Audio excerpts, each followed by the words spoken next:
జై వీరభద్రుడికి సార్ నమో నమో. వీరభద్రుడు వచ్చే టైం ఆసనమైంది కాబట్టి నేను వీడియోలు పెడుతున్నాను. వీరభద్ర ఛానల్ ద్వారా స్వామి హెచ్చరికలు ఇవి అన్ని ఇంచిస్తున్నాడు. రాబో రోజులు ఇంక త్వరలోనే వీరభోగ వసంతరాలు వచ్చి ఋషికొండల ప్యాలెస్ తిని ఆశ్రమంగా చేసుకొని స్వామి ఎట్లా పాలిస్తాడు మీరే చూస్తారు. అన్ని వ్యవస్థలను గాడిలో పెట్టి న్యాయ వ్యవస్థ కానీ, విద్య కానీ, వైద్యం కానీ, అన్ని రకాలుగా రెవెన్యూ కానీ ప్రజలందరికీ సత్వర న్యాయం జరిగేటట్టు న్యాయ వ్యవస్థను ఎట్లా చేస్తారో చూస్తారు. రాబోయే రోజులు అన్ని మంచి దినాలు ఉంటాయి. మీరు ఫస్ట్ శరీరాలు కాపాడుకోండి. ఈ శరీరం ఎక్కడ బలైపోతుంటే కర్మ సిద్ధాంతానికి బలవుతున్నది. అధర్మంగా, అన్యాయంగా ప్రజల్ని బాధ పెడుతూ వాళ్ళు ఉసురు తగిలించుకోవద్దండి.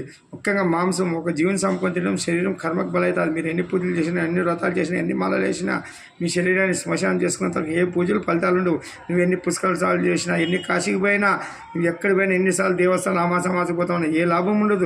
నువ్వు తాత్కాలికంగా ఉపశమనం పొందుతావు కానీ శాశ్వత ప్రయోజనం ఉండదు. అందుకే ఫస్ట్ మాంసాన్ని మానండి, మాంసాన్ని మాని వెళ్ళగండి.